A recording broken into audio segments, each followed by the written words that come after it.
Good morning friends. तो prelims booster का पहला टॉपिक देखते हैं जो कि है सोशल सिक्योरिटी कोड 2020। तो जो ministry of labour and employment है उसने सेक्शन 142 जो है उसको नोटिफाई कर दिया है, जिसके तहत आधार डिटेल्स जो हैं बेनिफिशरीज़ की वो प्रोक्योर करना शुरू करेंगी अब जो मिनिस्ट्री, सो दैट एक नेशनल डेटाबेस बनाया जा सके अनऑर्गेनाइज्ड वर्कर्स का।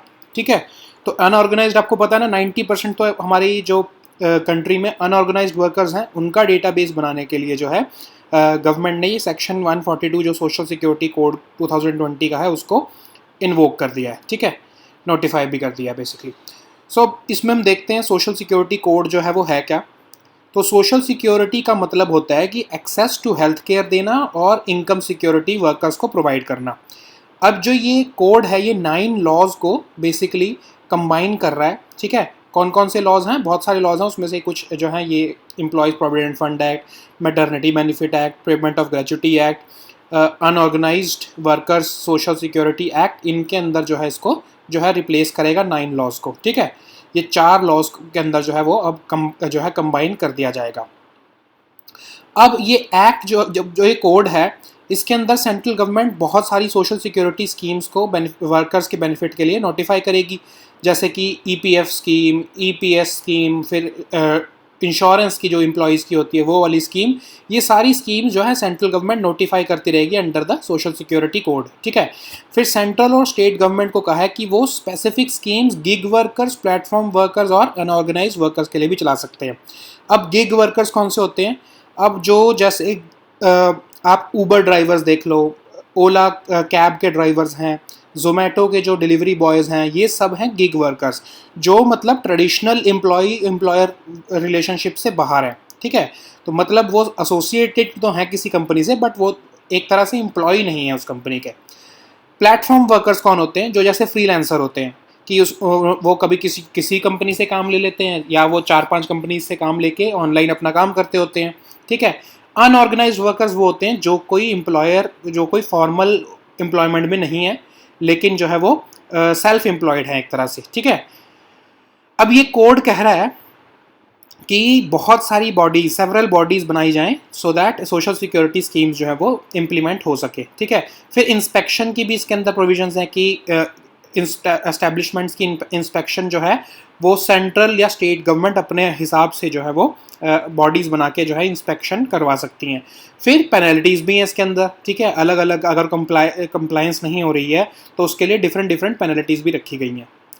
नेक्स्ट टॉपिक है बायो बबल। तो बायो बबल अभी आईपीएल का ब्रीच हो गया है, तब जो है आईपीएल में कुछ जो प्लेयर्स हैं और कुछ स्टाफ है वो कोविड पॉजिटिव हो गए हैं। तो हम देखते हैं बायो बबल है क्या। अब आईपीएल इसीलिए सस्पेंड करना पड़ा, आपको पता है। ठीक है, अब बायो बबल क्या होता है?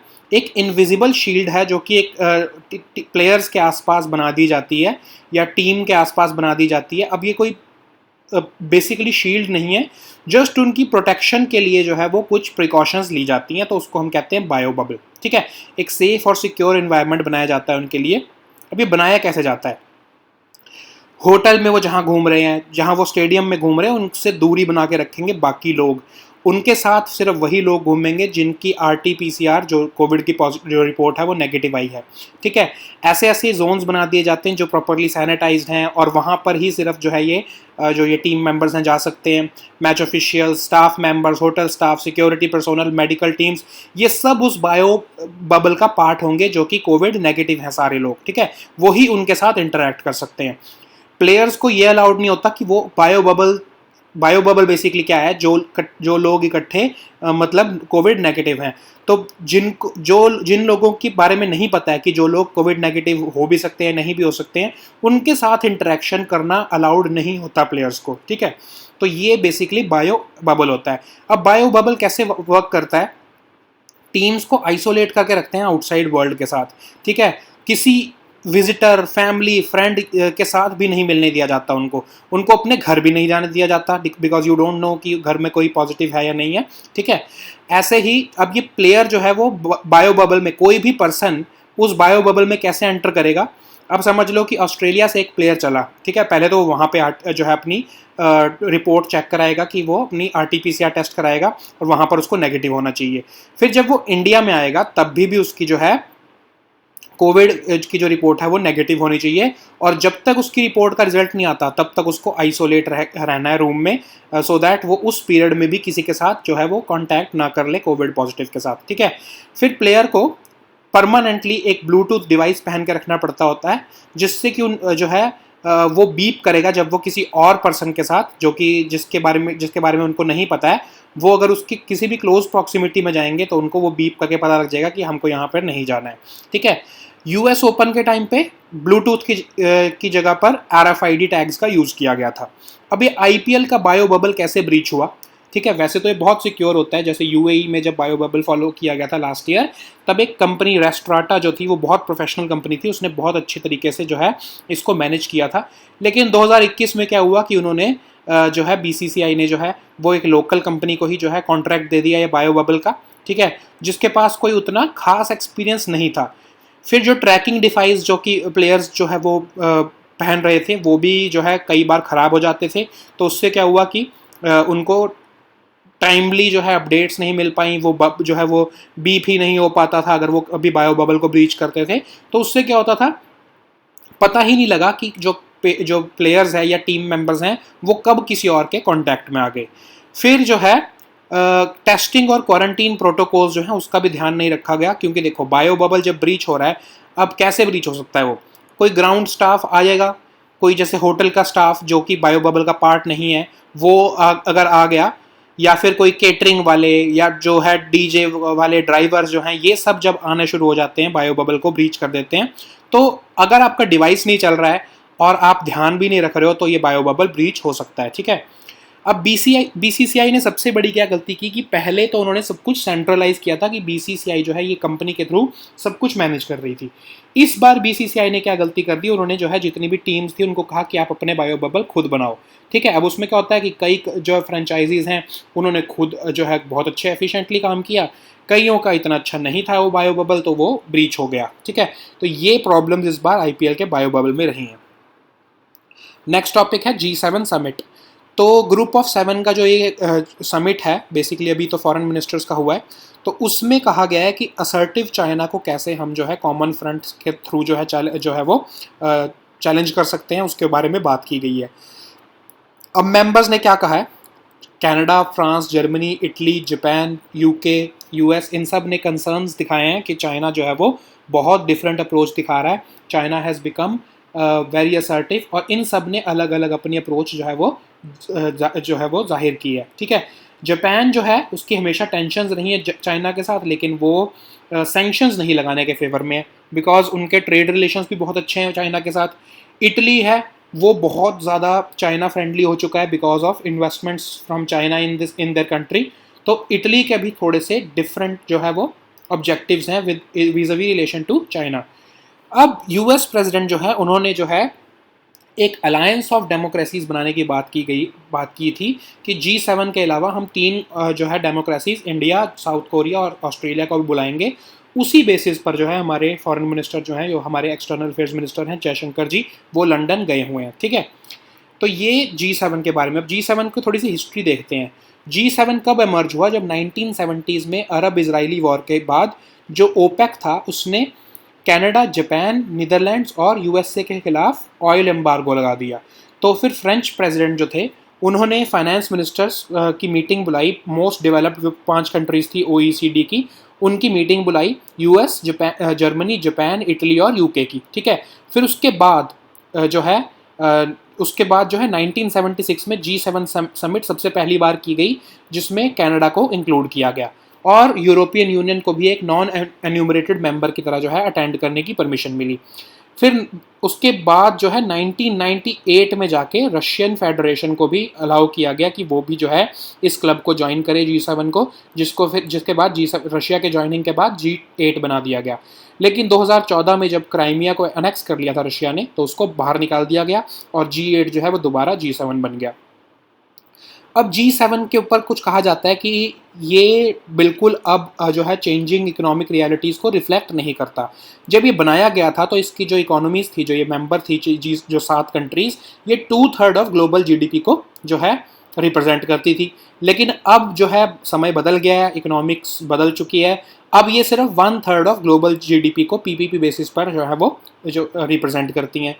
अब जो E7 कंट्रीज़ हैं, एमर्जिंग 7 कंट्रीज़ हैं, Brazil, China, India, Indonesia, Mexico, Russia, Turkey, वो भी 1/3 ग्लोबल जीडीपी को पीपीपी टर्म्स में जो है वो रिप्रेजेंट करती हैं। तो ये almost equal to this G7 countries बन चुका है ये ग्रुप।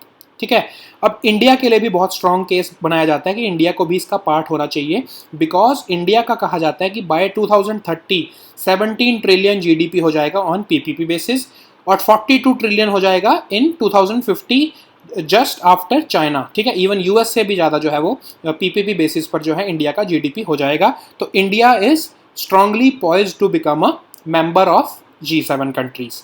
अब फेलियर्स क्या क्या रहे हैं G7 के फेलियर रहे हैं कि वो जो 2007 और 8 का क्राइसिस था, इकोनॉमिक क्राइसिस, उसको प्रेडिक्ट ही नहीं कर पाया। ठीक है, और उसके बारे में कोई खास एक्शन नहीं ले पाया। इसी के लिए जो है G20 फिर बनाना पड़ा। ठीक है, अब कोविड पैंडेमिक में भी कोई खास इनका रोल नहीं दिख रहा है। क्लाइमेट चेंज, फिर ISIS का चैलेंज को जो है वो कॉम्बैट करने के लिए, या वेस्ट एशिया में जो स्टेट्स के ऊपर क्राइसिस चल रहे हैं, स्टेट कोलैप्स हो रही हैं धीरे एक से एक, जैसे लीबिया का क्राइसिस चल रहा है या इवन सीरिया का क्राइसिस चल रहा है, उसको हैंडल करने में भी G7 जो है वो फेल ही रहा है। फॉसिल फ्यूल्स को जो है फेज आउट करना, सब्सिडीज को फेज आउट करना, उसके बारे में बहुत सारे प्रॉमिस किए हैं G7 कंट्रीज ने, बट अभी तक कोई प्लान ऑफ एक्शन उन्होंने दिखाया नहीं है। सबसे इंपॉर्टेंट इसमें है कि 3 कंट्रीज फ्रांस, जर्मनी और यूके जो है वो ISIS में टेररिस्ट कंट्रीब्यूट करने में जो है टॉप 10 कंट्रीज में रही हैं। ठीक है, तो ये 3 कंट्रीज जो हैं जो खुद ही जो टेररिस्ट में सबसे ज़्यादा कंट्रीब्यूशन दे रही हैं, उनकी पॉपुलेशन में से बहुत ज़्यादा लोग जाके ISIS में मिल रहे हैं। तो how can they combat terrorism threat? ठीक है, तो ये भी क्वेश्चनिंग रही है इसके ऊपर। नेक्स्ट टॉपिक हमारा है मराठा रिजर्वेशन। तो अभी आपने देखा है कि सुप्रीम कोर्ट जो है उसने मराठा रिजर्वेशन को स्ट्राइक डाउन कर दिया है। अब ये मराठास जो थे ये क्यों रिजर्वेशन मांग रहे थे? एक रेप का केस हुआ था 15 ईयर ओल्ड गर्ल का, अहमदनगर डिस्ट्रिक्ट में, महाराष्ट्र में 2016 में। तब जो है एक मराठा क्रांति मोर्चा नाम से एक बैनर के अंदर जो है कुछ मराठास जो हैं कम्युनिटी के लोग वो सामने आए, और ये मूवमेंट चलते चलते जो है इस जो है ये रेप की में जस्टिस की डिमांड से शिफ्ट होके ये मराठा रिजर्वेशन की तरफ मूव हो गई। ठीक है, बहुत सारी रैलीज हुई, बहुत ज़्यादा प्रेशर बनाया गया 2016-17 में गवर्नमेंट के ऊपर। उस टाइम पर CM जो देवेंद्र फडणवीस जी थे, उस टाइम पर बहुत प्रेशर बनाया गया। तो फिर गवर्नमेंट ने कैसे रिस्पॉन्ड किया? गवर्नमेंट ने एक MG गायकवाड़ कमीशन बना दिया जिसमें 11 मेंबर्स थे, और रिटायर्ड जस्टिस NG गायकवाड़ उसके अंदर जो उनको मेंबर जो है वो चेयरमैन बनाया गया उसका। अब जो ये कमीशन है उसने रिकमेंड किया कि यस, मराठास जो है उनको रिजर्वेशन देनी चाहिए under socially and educationally backward class. ठीक है, SEBC की जो कैटेगरी है उसके अंदर इनको रिजर्वेशन देनी चाहिए। लेकिन उन्होंने ये नहीं बताया कि कितनी रिजर्वेशन देनी चाहिए, परसेंटेज नहीं बताया उन्होंने कहा कि स्टेट गवर्नमेंट ये अपने आप डिसाइड कर लेगी। फिर नवंबर 2018 में मराठा कम्युनिटी को जो है रिजर्वेशन दिया गया। Maharashtra state socially and educational backward act बना के उनको जो है रिजर्वेशन दिया गया। अब जो रिजर्वेशन था वो फिर बाद में किसी ने PIL डाल के बॉम्बे हाई कोर्ट में चैलेंज कर दिया। बॉम्बे हाई कोर्ट ने जो 16% की जो रिजर्वेशन थी उसको कहा कि नहीं, इतनी हाई नहीं होनी चाहिए जो स्टेट गवर्नमेंट ने दी है, उसको कम करके 12% कर दिया एजुकेशन में, 13% कर दिया जॉब्स में। लेकिन तब भी लोग सेटिस्फाई नहीं हुए। फिर सुप्रीम कोर्ट में मूव हो गई पटिशन। ठीक है, सुप्रीम कोर्ट में 9 सितंबर को जो है सुप्रीम कोर्ट ने कहा कि जो ये मराठा रिजर्वेशन है इसके ऊपर हम स्टे लगा रहे हैं, और ये इसके बेनिफिट्स तब तक नहीं मिलेंगे जब तक हम कोई फाइनल जजमेंट ना दे दें। ठीक है, तो फिर ये बेनिफिट्स जो मिलने बंद हो गए तब से लेके जब तक केस चल रहा था, और अब रिसेंटली जब जजमेंट आई है तो उन्होंने इस रिजर्वेशन को क्वैश ही कर दिया है। ठीक है, so there will be some repercussions on state politics. Opposition parties will demand कि जो महाराष्ट्र गवर्नमेंट है उसने जानबूझकर नहीं ठीक से केस लड़ा, and all that politics will go on. Just हमको ये पता होना चाहिए था कि ये मुद्दा है क्या। Now the next topic is Chhattisgarh vaccination policy. तो छत्तीसगढ़ हाई कोर्ट जो है उसमें कुछ एप्लीकेशंस डाली गई हैं पॉलिटिशियंस और लॉयर्स द्वारा कि स्टेट गवर्नमेंट जो वैक्सीनेशन पॉलिसी लेके आई है वो फेयर नहीं है। ठीक है, अब ये छत्तीसगढ़ की वैक्सीनेशन पॉलिसी है क्या? उन्होंने कहा है कि हमारे पास वैक्सीन बहुत लिमिटेड सी हैं, तो इसीलिए जो 18 से 44 साल का जो एज ग्रुप है उसको हम 3 स्टेजेस में जो है वो वैक्सीनेट करेंगे। सबसे पहली स्टेज तो वो होगी जिसमें अंत्योदय कार्ड होल्डर जो हैं उनको वैक्सीनेशन दी जाएगी, उसके बाद बीपीएल कार्ड होल्डर्स को वैक्सीनेशन दी जाएगी, और एंड में एपीएल कार्ड होल्डर्स को वैक्सीनेशन मिलेगी। एपीएल कौन होते हैं? अबव पॉवर्टी लाइन वाले लोग, उनको सबसे एंड में वैक्सीनेशन मिलेगी, ठीक है। और कहा है कि एक सेंटर में, एक ब्लॉक में 2 से ज़्यादा सेंटर्स नहीं होंगे, so that Covid appropriate behaviour जो है वो फॉलो किया जा सके। तो ये छत्तीसगढ़ की वैक्सीनेशन पॉलिसी है। अंत्योदय कार्ड होल्डर्स कौन होते हैं? जो पुअरेस्ट ऑफ द पुअर होते हैं, और उनको येलो राशन कार्ड दिया जाता है, ठीक है। उनको फिर कुछ बेनिफिट्स मिलते हैं उसमें, जैसे राइस, स्वीट या राशन के आइटम्स मिलते हैं बहुत सब्सिडाइज रेट पे। अब अंत्योदय कार्ड होल्डर जो होते हैं उन कैसे आइडेंटिफाई होते हैं? जिनकी एनुअल इनकम, नॉट मंथली, ठीक है, एनुअल इनकम जो है वो लेस देन 15,000 रुपीज़ है, या फिर वो सीनियर सिटीजन है जिनके पास कोई और सपोर्ट नहीं है, या विडोज या अनएम्प्लॉयड पर्सन है, ठीक है। अब क्या पॉइंट्स रेज किए गए हैं कि स्टेट की वैक्सीनेशन पॉलिसी क्यों सही नहीं है? तो जो कुछ पॉलिटिशियंस हैं उन्होंने बोला है कि ये जो पॉलिसी लेके आई है स्टेट, ये कॉन्स्टिट्यूशनल मैंडेट के बाहर है और लॉ ऑफ इक्वालिटी को वायलेट करती है, ठीक है। अब उन्होंने कहा कि ये साइंटिफिकली भी सही नहीं है।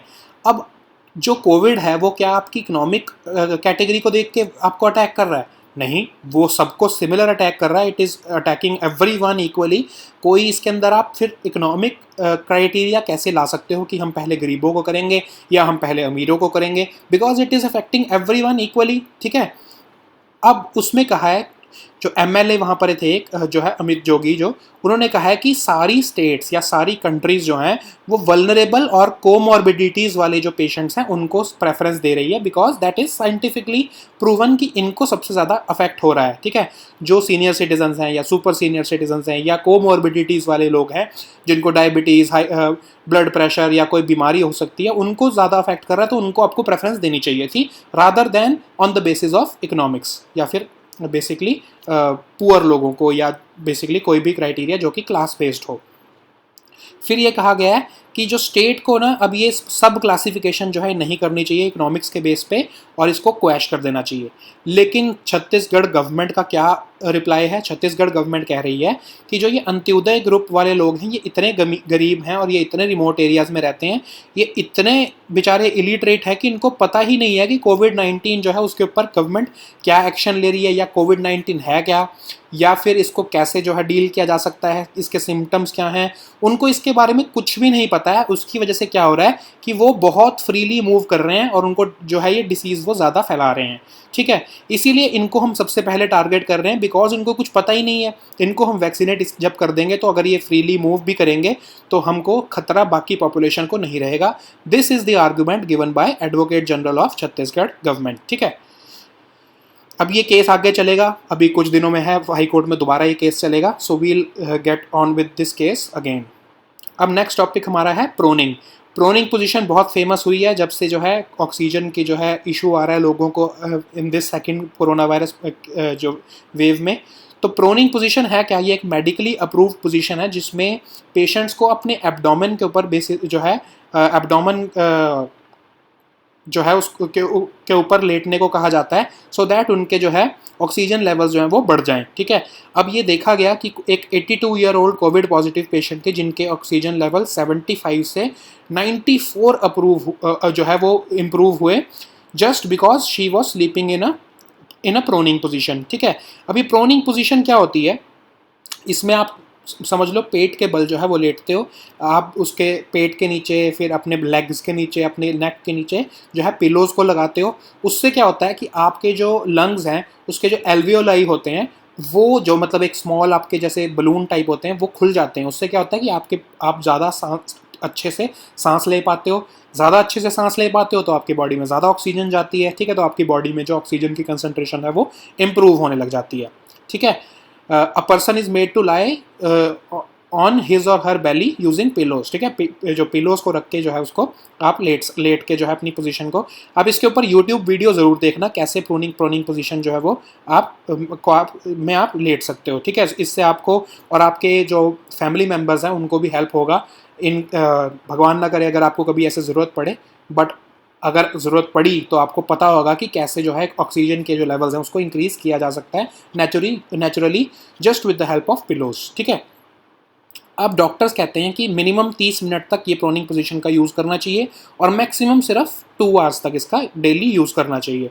इससे आपकी जो है बॉडी में ऑक्सीजन लेवल इंक्रीज़ हो जाता है। ठीक है, अगर आपकी ऑक्सीजन लेवल 94 से नीचे जाता है तो आपको टाइमली प्रोनिंग और गुड वेंटिलेशन जो है वो आपकी लाइफ को बचा सकते हैं।